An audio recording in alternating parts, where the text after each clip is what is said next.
7 दिन के विदेश दौरे पर रहेंगे एस जयशंकर। फ्रांस, बेल्जियम और यूरोपीय संघ की करेंगी यात्रा। अमित शाह ने मीनाक्षी मंदिर में की पूजा। पुजारियों ने पारंपरिक तरीके से किया स्वागत। लोजपा की नवसंकल्प महासभा, चिराग पासवान ने भरी हुंकार।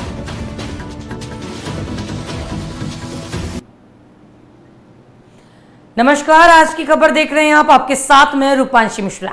बड़ी खबर से बुलेटिन की शुरुआत करेंगे। आपको बता दें कि विदेश मंत्री एस जयशंकर 7 दिन के विदेश दौरे पर रहेंगे। वे 8 से 14 जून तक बेल्जियम, फ्रांस और यूरोपीय संघ की यात्रा करेंगे।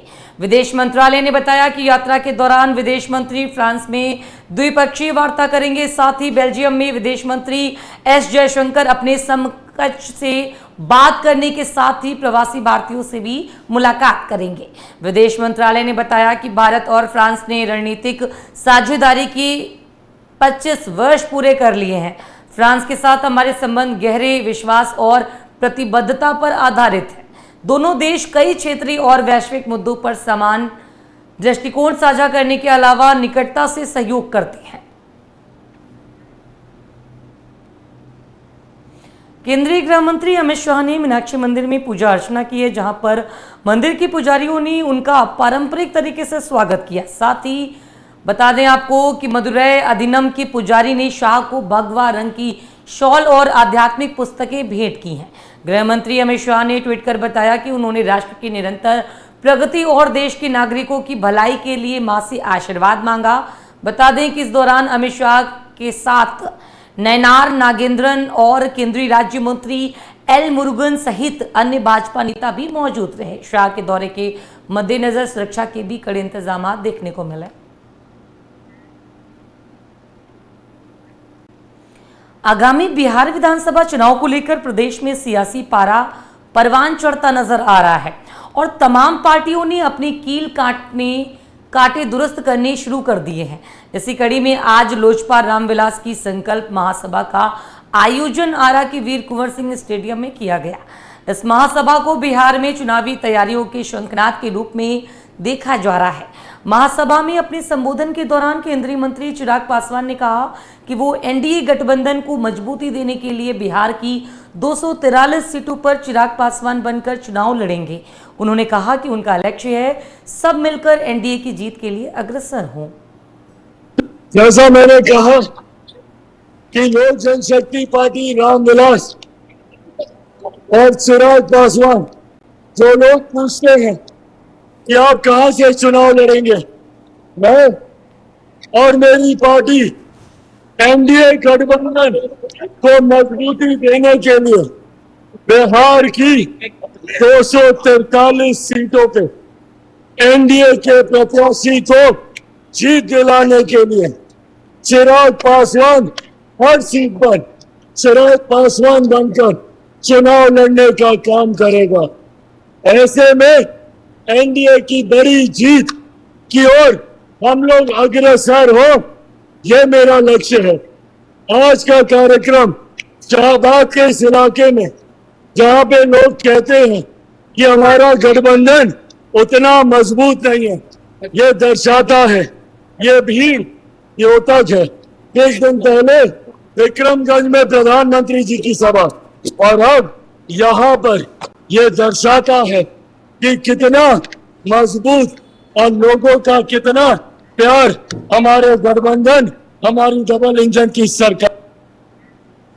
भाजपा सांसद रविकिशन प्रसाद, आपको बता दें कि भाजपा सांसद रविशंकर प्रसाद के नेतृत्व में विदेश गया प्रतिनिधिमंडल भारत वापस आ गया है।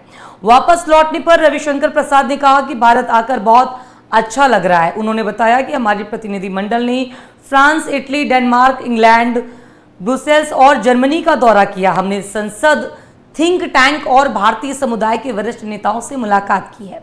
रविशंकर प्रसाद ने कहा कि पहलगाम में हुए आतंकवादी हमले को लेकर विदेशी देशों में बहुत गुस्सा है और सभी देशों ने इसकी निंदा की है। उन्होंने बताया कि हम यूरोपीय संसद भी गए, जहां पर भारतीय समुदाय हमसे मिलने के लिए बहुत उत्साहित था। रविशंकर प्रसाद ने इस बात की पुष्टि की है कि भारत और यूरोप के बीच एक नया रिश्ता स्थापित होने जा रहा है। भारत आकर बहुत खुशी होती है। हमारा पूरा डेलीगेशन पहले फ्रांस गया, फिर हम लोग इटली गए, फिर हम लोग डेनमार्क कोपेनहेगन गए, फिर हम लोग इंग्लैंड गए, फिर ब्रसल्स और जर्मनी। हर जगह संसद के वरिष्ठ लोग, मंत्रीगण, थिंक टैंक, मीडिया और भारतीय कम्युनिटी से बातचीत हुई।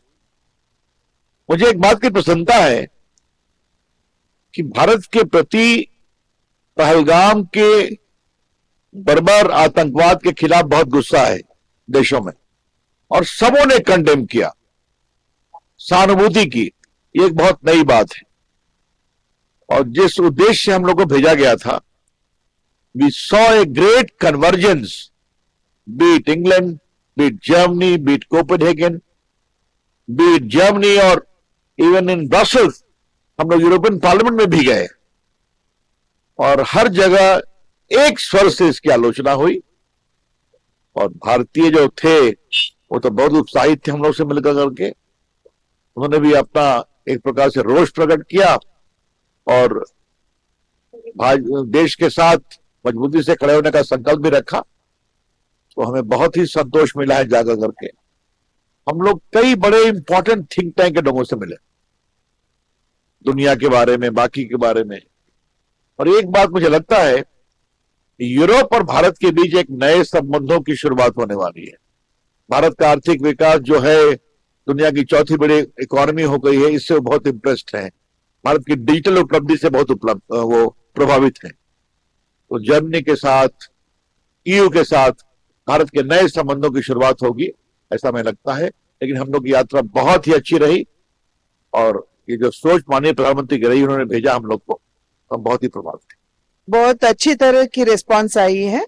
हमने तो 6 देशों में गए थे, वैसे इटली गए थे, फ्रांस, पेरिस, रोम, कोपेनहेगन यानी कि डेनमार्क, ब्रसल्स, यूके और ब्राजील गए थे यानी कि जर्मनी, बेल्जियम गए थे।